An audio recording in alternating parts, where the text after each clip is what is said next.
What is up, YouTube? Alright, so we got this old girl. Yeah, I love this bike. It's seriously tall. I have to tippy toe on it. But yeah, so I'm cleaning out the garage. That's gonna go in storage with the quads, and then all the parts and pieces I'm gonna put in totes nicely and put on my shelves in here, because we just cleaned this out and reorganized everything. Put that green shelf in there.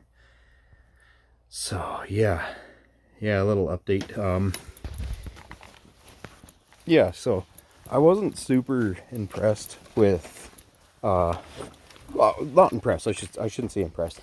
I wasn't stoked with the outcome of the cases. I didn't know they were going to be that bad. And to be fair, my buddy Steven's defense, he didn't think they were that bad. He just seen that they had the repairs done when he split the case, and then he was humming and hawing whether was he going to repair them, was he going to do this, was he going to do that, and then project after project built. So I've decided I'm going to send these cases away to get repaired. Adam Miller, AE or whatever, Miller Racing. His dude is amazing. Anybody that's in the CR500 world, check out Adam Miller. Dude's awesome. AJ Wagner, eventually I'm gonna buy a set of billet cases. I'm gonna pimp my bike right out. I'm kind of on the fence if I'm throwing the hot rod crank in or not. I've heard good, I've heard bad. I mean, Adam says do not, they grenade. They cause this, actually. This is what he says.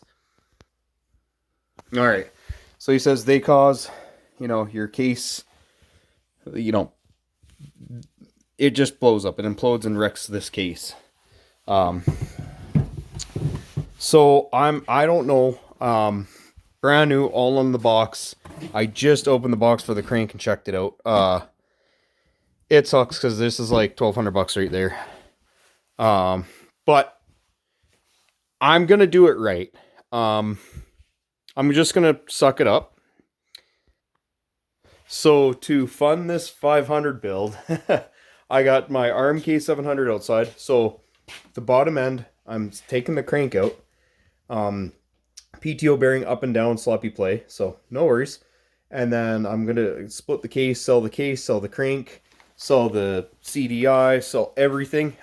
Brand new cylinders were put on it.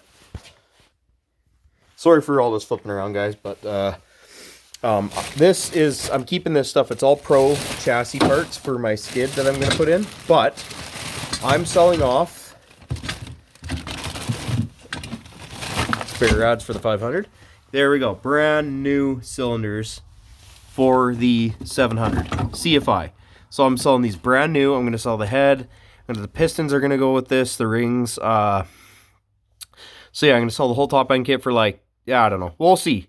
I could probably get close to $1,000, but I'm going to be fair. Sell it at a good price. But sell those, the bottom end, the crank, all the electronics. I keep flipping the camera around here. I'll just do this. So there's this long style seat. I got the long style tank to go with it. That goes right beneath and up below the tank that this covers. It is a little bit longer, a little bit bigger capacity wise than the style that I put on, but I don't care. I wanted a certain look and I want a certain feel to my seat. So yeah, I'm gonna sell off that sled stuff to fund the CR500 build, and I am going to get OEM, or there's another version of the OEM crank that's very comparable that Adam suggests. So Adam's going to repair my cases. What he can't repair, he has some cases laying around he's willing to part with. And I know I'm going to rebuild the bike anyways. Yes, I could put the hot rod crank in. Do I want a chance having to repair the case again? Because cases are money. So for AJ Wagner to get me cases, it's like $17.50, and that is not even shipping or anything. So it'll probably be $2,000 in new cases, and that's without the water pump cover. So I'm gonna, whatever cases I get, I'm just gonna love them up, take care of them, as well as I can. And, OEM stuff can fail, but when you hear all the time, the whole CR500 community, a lot of it, they say stay away from hot rod cranks. So this build will take me a bit, boys. Just be patient with the 500 build. I do want to focus on it. I want to try and get it running this summer. I'm no promises, man. I moved into this house and it's project. You know, flip it around. Sorry, I cannot wait. I'm getting my camera soon. My GoPro. You know, project. That's just so 500. My RMK 700 big block. There's the motor plate. Got all the stuff behind it, the gaskets and stuff. Um, I've just picked this up for free. Needs a carburetor. Suitcase Jenny. It's a Honda knockoff. It's a whatever Briggs and Strat. This is a $400 pressure washer. The hose, this hose, to be specific, busted, split right there, and it goes on a stupid reel and then goes all the way down into the pump right there through that little fitting. So I'm going to thread that out, drill a hole right here, and make the fitting come out there. Bada boom, bada bing. There you go. Going to sell that to cover some funds. Working on a friend / coworker's trash pump. So I've already figured it out. It needs a carburetor. Everything basically needs a carburetor. And then I've got, you know, my quad stuff. My quads are in the tarp shed, but I got to bring those. They're Polaris Explorer 400 2-strokes. So yeah, it's this Jeep, and then still got to finish my Jeep like it's project. And then that's not all the... I got the 780 going into the Mach Z 1000 chassis. And then I got the 583 going into the 2007 Rev chassis. And then I've got my woman's Rev XP. So like, yeah, that's after the 07. So it'll be like 09 or something. It's a P-Tech still, but now I have 2 bottom ends, 2 top ends, you know, a bunch of electronics, because the top end was cooked on the one that I got for her. We didn't know. And then the one that I got needs a re-nick, but that's still cheaper than repairing heads or cylinders, sorry. But yeah. So bear with me, guys. It is what it is. I'm trying to get projects on the go. I'm going to pull this motor for what you have to do the head gaskets on these Jeep freaking Commanders, Liberties, whatever have you, 3.7 liters, even a 5.7 Hemi, pull the motor. Pull the freaking motor. You have to undo the motor mounts to take the intake out anyway. Your bell housing bolts. And I think that's it. Yeah.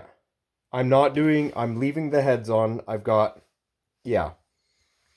I'm going to I've already pulled the exhaust manifold off the head. But on this side, I'm 50-50. I might just go back, undo the bell housing bolts. You know, motor mount's already done. Then I just need to bolt in the front, bolt in the rear, lift it out. Then this Jeep I'm going to push out for now. I got truck quad sleds. I can pull it in and out. I'm going to park it in the backyard for the time being. And sorry, I got a real bad glare. This phone's horrible. There we go. Yeah, so then I'm going to pull this Jeep out, put the motor on a stand, do it all correctly. The heads still need to get measured. That way, if the motor is pooched, it's like, okay, I'll just go to Pick and Pull, go buy one off Marketplace or whatever, and, you know, drop it in. So that's where I'm at, you guys. Thanks for staying tuned, staying patient. This channel will grow. I know growing pains at the beginning. They're all like this. Everybody starts somewhere, right? I'm on a cell phone in my garage. I went from working in other people's garages now into this garage, so I'm pretty pumped to have this garage. I'm very blessed to have this house and property we have. It's awesome. But yeah, and there's trails right across the road. So for me to go trailer riding on sleds, quads, bikes, whatever, it's like it's right outside off the highway there. So yeah, you guys stay with me. I'll keep the 500 content, the sled content, quads, you know, other dirt bikes, whatever I'm going to have going on here, and kids quads and what have you. So until next time, guys.